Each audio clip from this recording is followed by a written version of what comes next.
Hi, everyone. I'm Sheila. Welcome back to The Truth About Death and Dying. On today's show, I'm very happy to welcome Amy Angelo of the Alzheimer's Association, the Maine chapter. Hi, Amy. Welcome aboard. Hi, Sheila. Thanks for having me on. Oh, it's a pleasure to have you. I have so much I want to cover today with you, just because this is such an important topic for people, and it's so I feel like there's a lot of unknown with Alzheimer's. Wouldn't you agree? Absolutely. Yeah. You say you Yeah. meet one So person with dementia or Alzheimer's, you meet one person with dementia and Alzheimer's. yes, yes, yes. It's every single case is different. Yep. So, can you tell us first what your title is with the Alzheimer's Association, kind of what you do for the organization, and then we'll jump into what the association does for folks. Absolutely. Sure. I'm the senior program manager with the Maine chapter. And we're a small but mighty staff of six. We're a pretty tight knit team. Just to give you a little overview, there's the executive director, Drew Wyman, two development managers, public policy director, an office manager, and myself. So I am in the care and support department, which means I oversee all the education programs, the support groups, all the volunteers who deliver our education programs and facilitate support groups, a lot of community partnerships, and just really anything that needs to happen that falls through the cracks. Like we all kind of just Right. team up and do what needs to be done to reach those in Awesome. Maine. Yeah. Awesome. So, can you give us like an overview? I know there's a lot probably to it, but like an overview of what the Alzheimer's Association offers for resources, and like can you just give us, and I know that's probably, like, I feel like it's a really big loaded question, but like Yeah. in a nutshell. Sure. So I talked about our staff. So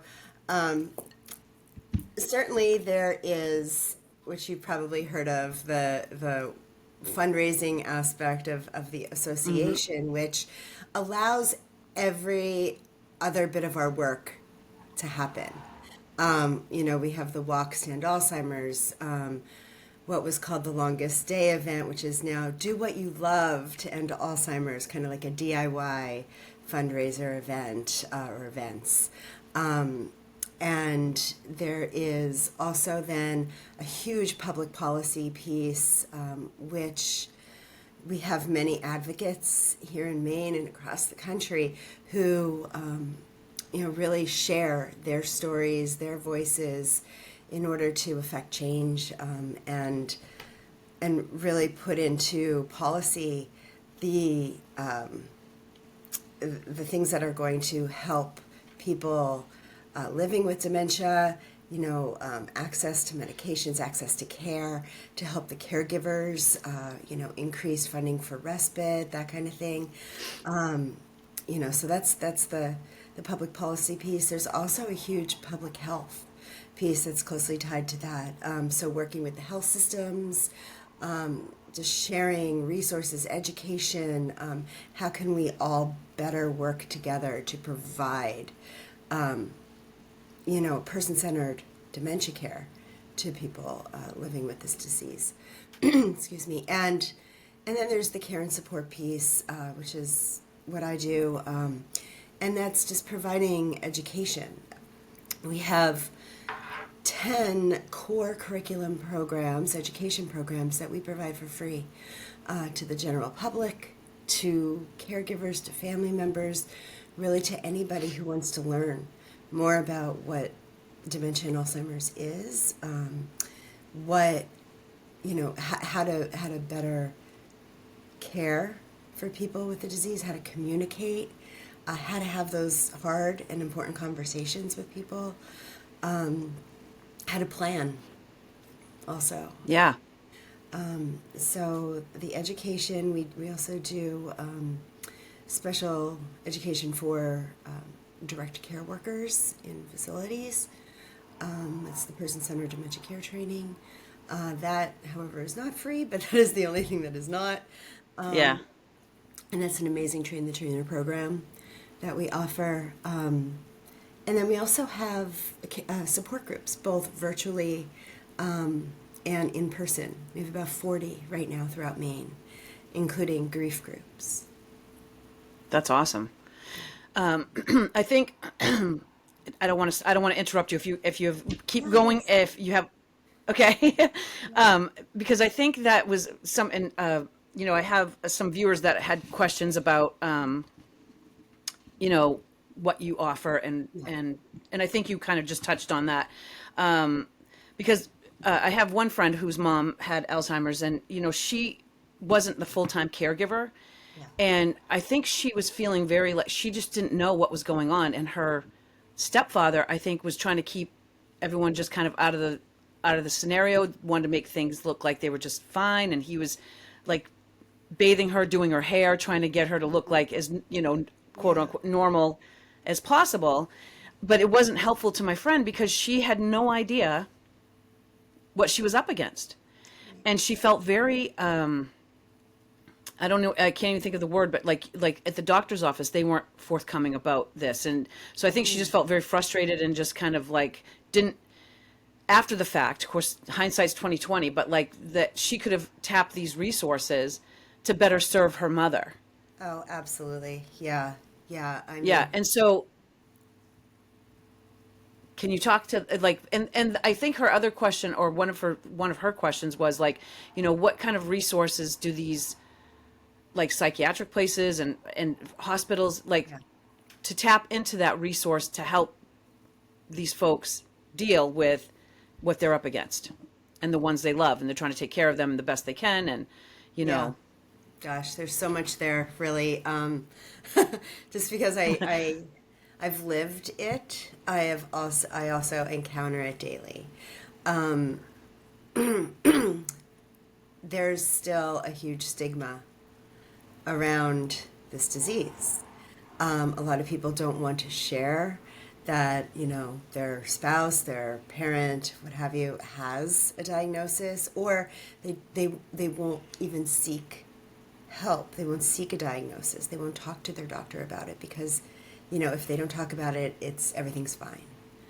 right Um, and sometimes, unfortunately, when they do share, what we're trying to change is that kind of reaction of it's just part of normal aging, and it is right indeed not. There is age-related memory loss, and then there is dementia. And what we're trying to do at the association mainly is to really encourage people to seek early detection, like get that early detection, get the accurate diagnosis, because it could be something that is treatable and changeable. It could be a right vitamin deficiency. It could be an infection. It could be something other neurologically going on with them. It could be a tumor, what have you. It could be a lot of things that could be treated and reversed. A lot of people just assume, oh, it's part of normal aging.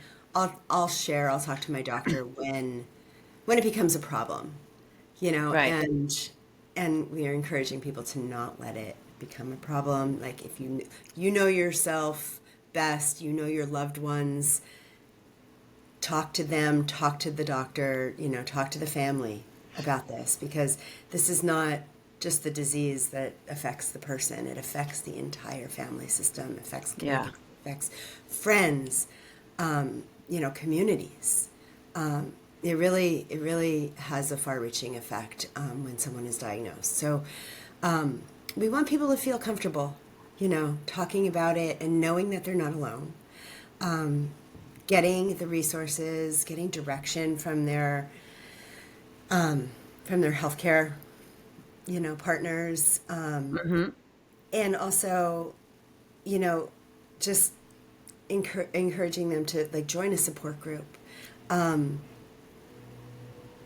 I participate in one of our free education programs. Learn, what this really is. Learn about the right behaviors that come along with this and how to best manage them. So there is, there's that piece. I also I can share because I cared for my father, who had vascular dementia and Alzheimer's, and He lived with me for 6 years before he passed away, and he died from a bladder cancer, but he was just entering the latter stages of the disease. So, having a background in this, like I'm a social worker, I worked in senior care for years, and I volunteered with the Alzheimer's Association in Pennsylvania in advocacy for a number of years. So, like, I knew what the Alzheimer's Association was doing. I knew what the supports were out there. At least I thought I did. Until it was just me and him. I wasn't working. I didn't work for 10 months. I cared for him at home. And I was living in Arizona, a new environment. Really, I didn't know many people. And I did not think to reach out to the Alzheimer's Association for support. I didn't realize that they had the support groups and the free education programs at that time. And this is just in 2017, 2018. And they did. They had all of this available, but I didn't even think. How long has the association been around? Well, I know it's gone through a number of changes. I know in Maine here, I forget the date that it started, the year that it started, but it started as kind of like at somebody's kitchen table. And then it was actually the case nationally as well, and then it became an association. But here in Maine, we didn't become part of the greater Alzheimer's Association until, gosh, like, I don't want to give you the wrong date, but just within, No, I'm going to say like 15 years, 20 years. okay. Yeah, so it's been around, and it's unfortunate that you didn't, I and know, maybe I people know, just don't because think that, maybe they just don't you're have that so mindset. in it. You're so in it at Yeah, the time, and if it's just you as the caregiver, you tend to like self-isolate, and not on yeah, purpose. It's just because you don't have the energy, you don't have the reserves to like actually go outside and look for right. resources and help. So that's why it's so important to develop your support system early. Talk to the family, talk to your friends, you know, Get a plan um, together. exactly, like, because things do progress and they get harder, to get away, to go to the store, to take care of your own self as a caregiver. Yeah, We know a lot of the caregivers often don't manage their chronic conditions and they end up passing away of yeah, it. yeah, So it's truly important, like, especially, like, your close neighbors. If you have somebody who is like mid to advanced Alzheimer's, we know that 6 in 10 people will wander when they have this disease. So telling your neighbors, what you're dealing with, just in right. case they If you see happen to dad see out you. wandering around, yeah. Exactly. In the Can you winter, get or him like back in? Yeah, inappropriate clothing, he's alone. Chances are he's not supposed to, be out there by himself, and right. then, they could intervene and Yeah, help that situation before it turns bad. So, yeah, the planning piece and not being afraid to share, because there are so many people going through it. In Maine, there's 30,000 people under the age of 65 diagnosed, and that's just over the age of 65, sorry, that we know of. There's yeah, folks under the age of 65 as well, with younger onset, and that's a growing population. yeah, There's, it is it's a public health crisis, if you ask me. yeah. It, And I feel like communication is like, and it's such a simple thing, but it's so hard for people to just talk about it, because they're like it's nobody, it's like no one's to blame for this. You know what I mean? It's just, right. And I think that's the thing. Like, I think, well, did I contribute to this in some way? Did I not take care of myself? And that's not the case. Like, this could be genetic. Certainly yeah. Well, that was there's, one question I had for you is, yeah. whether it's hereditary or like, what's the research saying so far, or is there anything concrete in that regard? Yeah, certainly. There are certain genes that are considered biomarkers that don't necessarily predict that you're going to get Alzheimer's, but it increases your chance that you will. So knowing that, that's something we're born with. You know, you can't Yeah. change that. However, Right. Right. there's lifestyle also that contributes to the manifestation of the disease. You know, we know certain things. We know that brain health is very connected to heart health. So, you know, what you would do to manage your heart health, you would also affects the brain, like exercise, like eating well, not smoking, getting plenty of sleep, and then there's like challenging your brain, and not just You have you know just doing you have what you just touched on love. every single thing I was going to ask you about because I subscribe Yeah, to WebMD. They send me like all these articles, yeah, just random, and some things are like, yeah, that doesn't apply to me. But one that just came through was exactly this topic was about, things that can lead to Alzheimer's and dementia. And you just like, and I was going to go over those with you, but you just nailed them all, I think. And yeah. and Well, also you the have other to the other question while you were, inflammation. Yeah, what's that? inflammation. I left out. That's another piece. So, All like right. in gut health, you know, they're studying all these new things. Like AAIC is actually happening this coming week, which is the Alzheimer's Association International Conference. It happens every year. Last year it was in Philadelphia. 14,000 Wow. scientists and researchers came from all over the world to Wow. present their research and what they're working on, what they're developing. It's happening this coming week in Toronto. Actually, there is AAIC For All, which is on Thursday from 9 to 1, this coming Thursday. And anybody can, you know, there's a public access and then there's a clinical access link. It's on our website. If anybody's Okay. interested, they could join that for free Oh, and that's awesome. kind of hear about what has been presented, what you know, what the conversations have been there, because they're studying all things. You know, even say for women, we know more women have Alzheimer's than men, and so why is that? That's Well, as a percent, like that's yeah. wow. So why? I mean, we know women live longer than men. That can contribute to it because age is the number one risk factor for developing Alzheimer's. In fact, it doubles every 5 years after the age of 65. Is that right? Um, yes. Wow. So, you know, if women live to 85, their chances of developing Alzheimer's are greater. But they're also looking at the menopause link for women and hormones and what Yeah. role they play. So that's some new research that they're looking at. I know last year, I believe it was last year, they were really looking at the gut-brain relationship. You know, so exciting new research is being done. So lots to keep up with. You know, I That's good. certainly don't Yeah, know that's all of it. I'm not a scientist, but yeah. um, yeah, it's out there. You could read about it. We do have a specific research page. So go to alz.org and just type in research and you will be brought directly. Perfect. That's Yeah. that's awesome. And I'll include that in the Okay. when I I could send you the separate link as well. oh, that would be great. That would be Yeah. great. And I'll include that for viewers and listeners. A couple of the other things that, and I think you touched on them. Did you mention lack of sleep or like rest? Yeah, yeah, That I was one of did. the Exactly. Getting at least 8 hours of sleep, or you know, whatever that good amount for you is to right. allow yourself to feel fully rested and clear. Um, you know, many of us don't get enough sleep. Yeah. We don't get the amount of sleep that we Everyone, it's actually everyone's need. goal, I think. I know. But I don't think most So of us true. reach that. I try.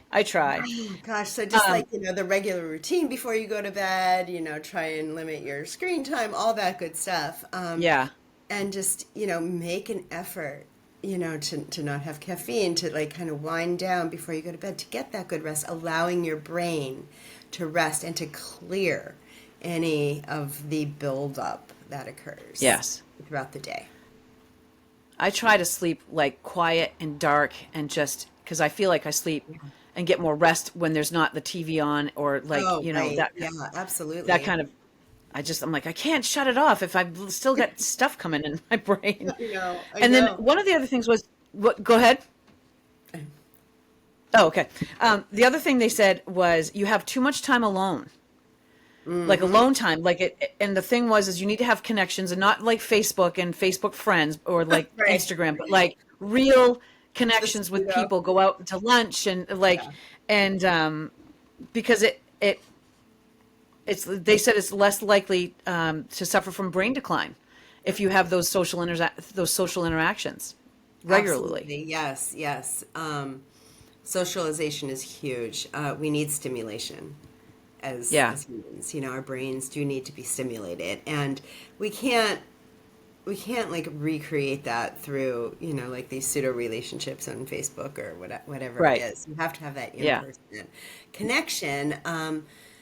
At the Alzheimer's Association, we have a couple groups, we have over the years. Right now, we have one going at the Jewish Community Alliance. It's a early stage social engagement program. So folks who have an early diagnosis or in the early stages can participate in all kinds of activities there within that Oh, group. that's nice. And whether it is, you know, that group or any other group, whether it's a senior center, an adult day center, any group Bowling. activities, yeah, and Yeah. get out of the house and, Yeah. you know, if you can, and if you can't, you know, there are volunteers. There's ways to still stay engaged. You know, perhaps you could have folks come into your house. You know, play cards with you. Right.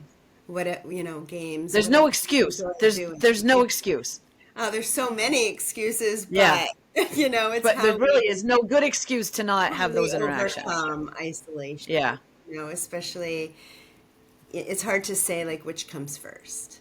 You know, a Yeah. lot of the times, like, are you isolated first and then the dementia develops, or do you find the dementia is developing and then because the more it progresses, the more you self isolate. So it's Right. important to have those connections. Like if you know something's going on, seek them out. You know, find a program, find something to get engaged with, so that you could stay active as it Right. progresses. That's important. I'm a very social person. I would have a hard time working from home because I need that interaction with other people. I can't. Yeah. But that's just my personality anyway. So I guess that would be a telltale sign for people if I suddenly was like, I don't want to talk to anybody. Right. So it's Exactly. just, Yeah. Yeah. so and for your family members, I guess if you have someone that's very outgoing and, social and then suddenly they're not, and that I raises a could red flag. share. Yeah, I could share that we do have a program called the 10 Warning Signs, free education program. We want to do this program in any groups. We want to offer this information as, you know, lunch and learns at businesses, at organizations, companies, you know, however we could get that information out there, because, you know, sometimes we disregard what those Yeah. warning signs are. And, you know, or like I said, early detection, accurate diagnosis is what we want. But I'll share when my dad started to develop Alzheimer's or dementia, because we weren't sure at that point what it was. But I knew something was going on. My mother was in denial. But what some of those early signs were changes in his personality. And he started to self-isolate. So he was a very social person. He, you know, played cards with his friends. He was always out and about, and he started not wanting to go play cards, and he didn't want to socialize. He didn't want to go to that party. He didn't want to do that thing. And my mother just thought, oh, you know, he's just cranky. He's just tired, you know, but his personality actually changed, and he became very short-tempered and very frustrated with things, because, you know, he himself was starting to notice the changes Yeah. and having trouble with people's names. So he didn't want to be around others that, you know, people he should know. He was struggling. So yeah, Did he tell did isolation. did he tell you that? Did he ever express to you like No. early on like because I have friends that will say to me, they're like, I can't remember this or that, and I don't know. Maybe I have early onset, and I'm like, or maybe you just forgot, I mean, but keep your eye on it. Right, exactly. I mean, there's so much now coming Yeah. at us. We can Yeah. only take in so much information. That's right. Or if it comes in, it doesn't stay. There's no like landing point for Yeah. it to stick, right? So we can only remember so much, I think, like unless you're doing Yeah. like My daily, brain is full. I can't take any more in. unless you are emptying it, like unless you're Right. meditating daily, like Right. stuff to keep your brain resilient because Right. there really is just so much. Like I don't remember phone numbers. I have a hard time with people's names. I meet so many people. You know what I mean? You can't Yeah. remember everything. But Yeah. to answer your question, no, he didn't say that. Like we started to notice, and he Yeah. was forgetting little things. And like I said, mom was in denial, and I, being the social worker working in this field, I was like, oh dear, this is happening. And he was young; he was like 67, 68 when it began, Yeah. That's and he lived to just shy of his 85th birthday. So a wow. lot of people think that this is, like it has to be a death sentence. It has to, Right. oh, he has Alzheimer's, he's going to die in 5 years. Not Yeah. not necessarily the case. I mean, it can be maintained with Yeah. routine, with socialization, with stimulation, with just good overall health and management. You could live, and you could live well with it. Yeah. It's just setting up, planning, like I said, having that support system in place. I Yeah. would take my I'm father very back. sorry for your loss. I lost my dad too to liver cancer. So, and I was his caregiver. Yeah. So I It's feel, so hard. Yeah. yeah, it's horrible. It's horrible. No matter Yeah, how you lose him, it's I horrible, took but him everywhere with me. He was like the mascot. I'm like, no, we're yeah. going to this, we're going to that. He loved live Yeah. music. I'd take him to concerts, and he would That's dance. awesome. And you want to fill that person with as much life. Enjoy. Like, Yeah, as you can. exactly. I mean, that's what we Yeah. should all be doing, right? Exactly. Because, Exactly.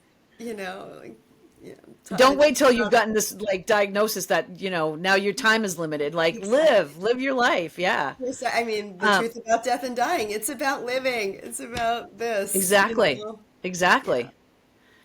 Another weird little I don't know if it's weird, but you blast your headphones. So with your earbuds at full volume, you can permanently damage your hearing in only 30 minutes. But not just your ears. Hearing loss in older adults is linked to brain problems such as Alzheimer's and loss of brain tissue. What are your thoughts on that? That has been proven that there is a connection between Hearing hearing loss? and Alzheimer's, yes. And how? Not quite sure. I have heard doctors speak on it. I don't know if I could share what they talked about, but there is that connection. And think about it. I mean, if you are cut off from all the Yeah. activity around you, you're not engaged. Yes. And I that's what it is. It's that connection. and this The message is connection. directly to my mother who refuses to wear her hearing aids. Mom, stop it. Wear Yeah. them. But, My and father had because hearing loss. yeah. Both my parents do, and my mother, she hates, and she's going to be mad at me probably for calling her out, but I'm going to do it anyway because maybe then her friends will start telling her to, because she does that, huh. I'm like, put your hearing aid in so you Yeah. can hear. But now we know that it's not only just, and I feel like you're missing out on a lot. You're not Right. catching important conversations and stuff. So there's many reasons to take care of your hearing, and Yeah. especially this one. Absolutely. Yep. And just the deterioration of the connective tissue in the brain and, the buildup of the plaques and the amyloid and, all the things that get in the way of connecting.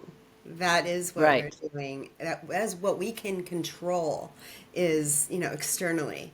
How can we Right. really remove the barriers for that connection? Yeah. So if it's wearing hearing aids, that's going to help you connect. Please do Wear that. them, Mom. Put them in. Yes. It wasn't until much later that my dad got them, and it was kind of too late. But it did help him, Yeah. actually participate in life Yeah. once he did get But them. it's an interesting thing. So I'm glad that you could confirm that for me. And I think you also said you mentioned you got to exercise. You got to keep your heart healthy with your it keeps everything kind of and you don't have to go go jog a mile, just go out and walk. Exactly. Walking, everyone can do it unless you're in a wheelchair Yep. and you're, physically incapable of walking. Everyone can walk. You don't have to walk at a fast pace. You just need to get out and move around. And even gardening and other activities that get you outside, get some Move fresh your air, get you moving body. around.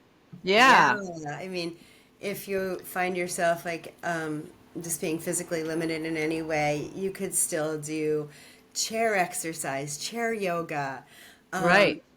Being aware of your breath is huge. You can move your breath inside your body in different ways. Qigong, move the energy, the Tai Chi, great exercise for older adults. Yeah. Gentle yoga, just move your body, and every Yeah. chance you get. Yeah, it's going to keep your Every brain little healthy. bit. It's going to keep your body healthy. That's right. Yeah. And don't smoke. Quit smoking. If you Oh, smoke, yeah. stop it. Right. What's the Goes what without saying. and it's just because it can shrink your brain is what this article said, is that smoking shrinks your brain. I smoked for many years and I'm not proud of it, but I did quit, and I've quit for Good for you. over 12 years now. I think at least 12 or Yeah. 13 years I haven't smoked, but and I worry about like what that damage might have already done. I Yeah. mean, never mind my lungs and all the other Yeah. scenarios but I can't fix it. I can only, you can only quit and go forward from there. But it, interestingly, can shrink your brain, Yes, unfortunately. Yeah. I and I it makes you twice as likely.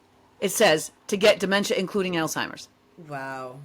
Yeah, I along with mean, heart disease, diabetes, stroke, and high blood pressure. All those other fun all things you those can get things. It's not from it's not a good smoking. habit. No. And it's stinky. It's stinky, and it's expensive, and it's Yeah. yeah, Yeah, and so I'll throw this out there because this is scary and concerning, but they say that the changes in the brain that happen with Alzheimer's start to happen 20 years before the first signs of the disease. wow, So wow.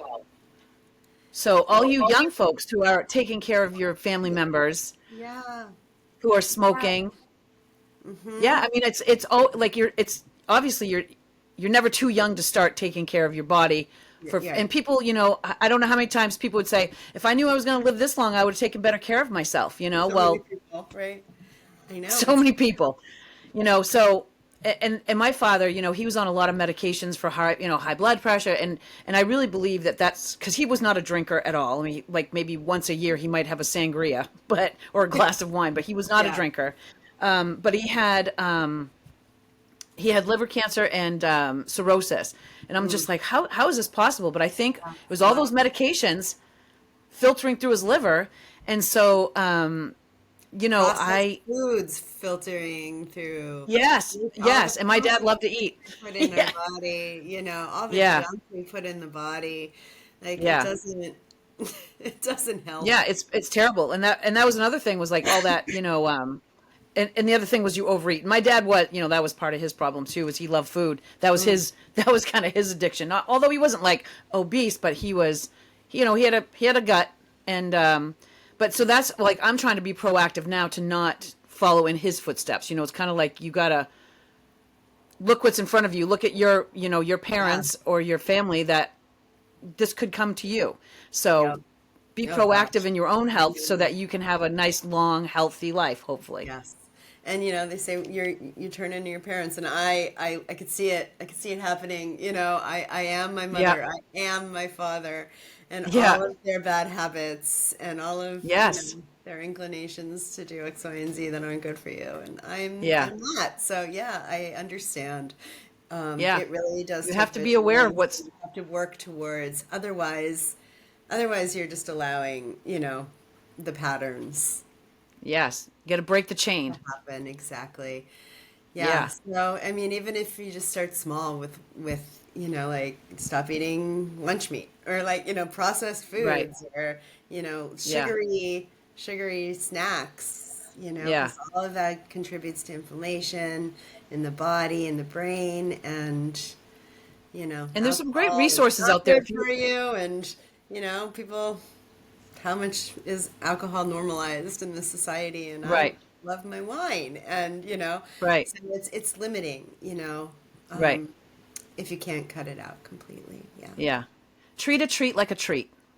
I love that. Yes. Yeah. I can't take credit for it, but yes, I know, I I think like that's that. great. Yeah, that's Yeah. good. And because it's okay to have, a cupcake, but don't eat six cupcakes, or, Exactly. Yeah, or you have a beer, but don't have a six pack, or, yeah, like exactly. you can still enjoy all the yummy deliciousness of life, but you don't have to be, go overboard with it. Yeah. I just want to just really quick, just may see,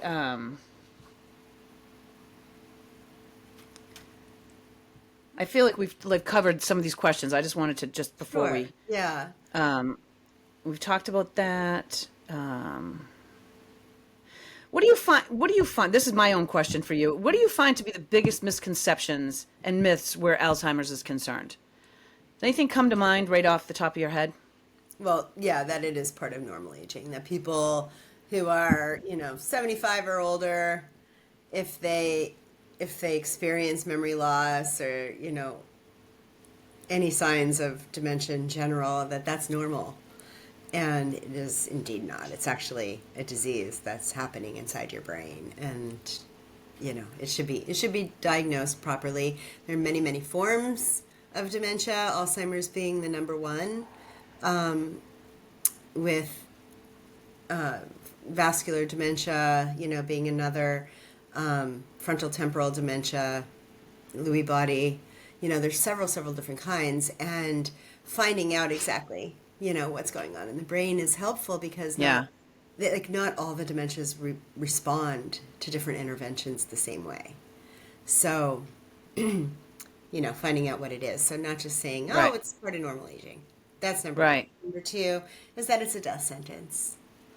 And, eventually you will, if you have Alzheimer's, it does cause death if something else doesn't take you first, Right. for instance, Yeah. my father. But people could live, like I said, like 15, 20 years sometimes with the disease. So finding out, managing it, planning, having a good plan in place, because it also allows the person with the diagnosis to take part in their planning. And Right. they have a voice in what they want to happen, what they want their end of life to look like, what they want their care team to look like, and their support system. So, Right. And involve, the sooner you can do that with all your faculty still intact, yeah, when you can say, I don't want this. If it gets to this point, I don't want this or that or the other thing, or, which is important, to have a say in yep. And what they want, the end of the story. how they want to die, like what they want that to look Yeah. like. Do they want, where do they want to be? And then what are their wishes afterwards?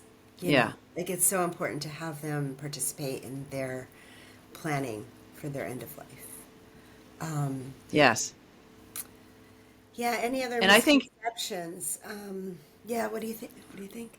I think you're a doula also, aren't you? An end of life doula as well? Yes. Did your dad did taking care of your father spark that desire to be a doula, or was it something else that? In a way, it was a catalyst, yeah. But I've worked in nursing home many years ago. I worked in a nursing home, and I sat with many, many people as they died, people who didn't have families, and in a way, like I felt like I was doing that, Yeah. and just being that liaison between the family and the medical staff, a lot of Yeah. times, It's is a huge. it's piece. important. It's a missing Yeah. piece because families are so just in grief and shock, and they can't understand really what's happening, and sometimes doctors don't have the time, or the medical staff Right. really can't explain in a way that the families could hear it. So having somebody specifically there for that reason is very important. Yeah. Yeah. So during COVID, I was working from home, and the program that I wanted to do was always in person in New York City, and I was in Arizona. And then during COVID, it became virtual. So Oh. I was like, oh, I could do it, from here. Nice. And Yeah. so Yeah. I did take advantage of that. It Yeah. was a wonderful experience, and I actually Yeah. even I volunteered with a hospice out there, and I ended up like and doing some doula work in Phoenix while I was able to. Yeah. But since I've been here in Nice. Maine, um, Yeah. I've just been I know working. you said I said, because I think I asked you, I said, do you do it? And you said, I don't, I'm doing this. This is enough right now. So it's a Yeah, lot, you can't really but schedule that kind of work, you know what I yes. mean? Yeah. So, Yeah. I did go through the doula training too. But yeah. I just felt this, and I don't know, I'll probably, never do it, but other than volunteering and whatever, which is great. But I find it's getting to be more of a thing with people that, and especially I feel like in some ways, if you've been through what we've been through, taking care of someone that, till to the death, and it sounds strange, but maybe having a knack for it a bit, just that you can communicate, you're not uncomfortable with it. Everyone's going to die. It's just a fact of life. But I think it's really important. I think it's great. I just wanted to Well, I was curious about, as I well. didn't know I mean, we met briefly, and then I coaxed you on to coming on here with me. But I didn't know the story about your dad. So it sparked it in my head to just ask if that was part of the reason that you decided to do that training. It was big, yeah. Yeah. Yeah. Are there any puzzle, like, because I love to Candy Crush. It's ridiculous, and I get a lot of ads saying, "Oh, if you have dementia, if you have this, if this is great for brain." Is there any truth to that? Are there games? Are Oh, there sure. Yeah, I mean, it like keeps your brain sharper than not doing it, right? So, um, but I think I started to touch on this, like the challenging your brain is yes, huge. So, but you want to do something that is indeed a challenge. So, like if you are more not Candy inclined, Crush. well, I've never played. I don't know. It's not challenging really for your brain, like not like a word search or Yeah, like like Sudoku or whatever it is. crossword puzzles or something like that. Yeah, that I would imagine are a little bit more challenging than Candy Crush. But so doing those challenging things, or like learning a new skill, learning a new language, like taking a music lesson or something that is, your brain is not necessarily inclined to do easily. Okay. Yeah, yeah, That makes more sense. Like, yeah, something that's like not like if you've always loved crossword puzzles, that's probably not going to really right. challenge you in You a want way to, that, oh, I'm going to pick up the guitar and start learning how to play the guitar. yeah, like you want to create new neural pathways in the brain. Gotcha. Right, That so makes you want sense. those reserves there so that as parts of your brain might be affected, you have more of that reserve and more resiliency in the brain also. Yeah, that makes sense. Yeah. So before we wrap it up, like, I wanted to touch. So can you just one time more reiterate about the conference? I don't know if it's a conference or that's coming right up here in Toronto. You said. Yeah, the Alzheimer's Association International Conference that starts And Monday people can come in virtually and participate or and watch and on Thursday. listen in. It's This called AAIC For All. I will send you that link. There are okay. some other resources too that I didn't share. Of course, this is like the most important, that we have a 24/7 helpline that's answered by master's level clinicians. That is Okay. available anywhere in the country. Everybody has access to that. You could call 2 o'clock in the morning if you're having a crisis. If you're lying in bed and you're just like, ruminating over something and you want an answer, you could call the helpline.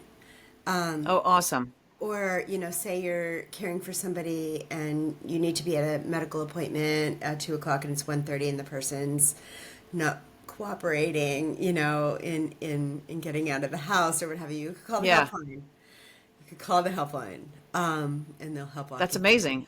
That's amazing. Yeah. Also, that helpline will help you find local resources, any of the conferences that are happening, anything that's in your area going on locally. They will know. Okay. I'll put the helpline up as well, So the so helpline they have that 800, information. yeah, it's 800-272-3900, Okay. 24/7. Also available in over 200 languages for translation. Oh, that's Um, that's amazing. That's yeah. that's huge. Yes. We That's also just great. launched a new app called My Alz Journey, ALZ. Okay. That's a great resource, especially for somebody who just received a new diagnosis or on the early stages and they want to know what's next. Where do I start? They could certainly download that app and just use it as needed. Plug in what they're looking for, what their diagnosis is, if they have one, and it will give you some steps and suggested That's resources. great. That's a great resource too. Yeah, Miles Journey. And then there is a podcast that we have. Nice. It's got nominated for like best nonprofit podcast. Awesome. And that's called Speaking of Alzheimer's. Awesome. Yeah.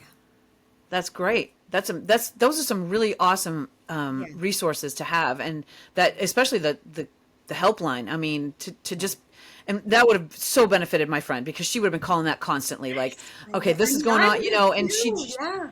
Yeah. yeah, and she just didn't know, and she really didn't know what the Alzheimer's Association actually did. She just thought it was fundraising and research Right. and not all these other great resources. So I'm so glad that you came on today and to spread this around. And I hope that this is how I think it will be helpful for people that are going through a similar situation that you went through with your dad. And it's so heartbreaking because I think to myself, if it were me, you know, what would be more heartbreaking for my mom to not know who I was anymore, or for her to not know who she was anymore. I don't know. It's heartbreaking all the way around. And Really, it so is. to have all these great resources and to be able to get that word out for you. Also, what can people do to help with this fight? To help fund, I know that you have a walk and just straight up donations. Yeah. Is there anything else? Volunteering? Yes. All of Give that. me all the good. Yes. Yes. Help us in our fundraising efforts. Absolutely. We all have our own personal networks of, connections and stuff. And, sharing your story is huge. Like we all know somebody or you've gone through this. Sharing your story for advocacy, contacting your local chapter, and getting involved with the advocacy and public policy efforts. It could be as easy as writing a little letter to the editor, or going to the State House on Advocacy Day, or once a year we go to DC and talk to legislators. So many ways to share your story, to get active, because it's those personal stories that help really move the needle for more funding towards research and support services through legislation for folks. They could certainly volunteer. I rely very heavily on volunteers to deliver our education programs and facilitate our support groups. Contact your local chapter to find out volunteer opportunities. And of course, just talk about it. Yeah, Yeah. help. If you work for a company, your employees most likely are going through this. Your peer is going through this. Somebody Right. in your organization is going through this. As a Somebody's dealing. or, Yeah. or they got a diagnosis and they're wondering what to do next. And they're still working. Yeah. You Like normalizing the conversation around the this. conversation about. Yeah. Yeah, that's what Yeah. yeah. Do you? I work. My day job is working for a biological lab, and the current administration has been messing with our funding for research, and we do kidney research and other important research at the lab. Have you guys been affected by that at all? We don't rely very heavily on federal funding On government in our funding? Oh, care. okay. Well then, We have a couple grants right now in yeah. order to provide our care, right? The care and support services and just general operating of the association. Research, however, I can't say for sure, but I don't think there's been any significant Well, that's good. Yeah, that's changes good. right now, right? So we have developed great relationships on both sides. We say Alzheimer's is purple for a reason. Yeah. It's Yeah. It Yeah. does not discriminate. It does. That's Does it. and Yeah. will affect, most people. So, in some way. So Yeah. this is, yeah, Well, that's good. it's That's seen good to as know because important. Right. yeah, science is very important to keep people healthy and everything. So I was just curious about that piece of it. Yeah. But is there anything else you'd like to add before we wrap it up today? Oh, geez. Yeah, well, I don't know. You're more than just Maine, right? People everywhere will hear this. Yeah, Or and that was actually that was my question because I did go on to yeah, the website today and I just typed in like Arizona and I think I put California and it looks like you can just go onto the Alzheimer's Association website, yes, type in your state, and then correct. resources will come up for you. Find your local chapter. Yes, we're everywhere. We are. That's what the Alzheimer's Association is known for. We are actually in your community. There is a chapter. There are volunteers. We are active in the community. We're at your local church, your community center. We're doing, lunch and learns in your organizations.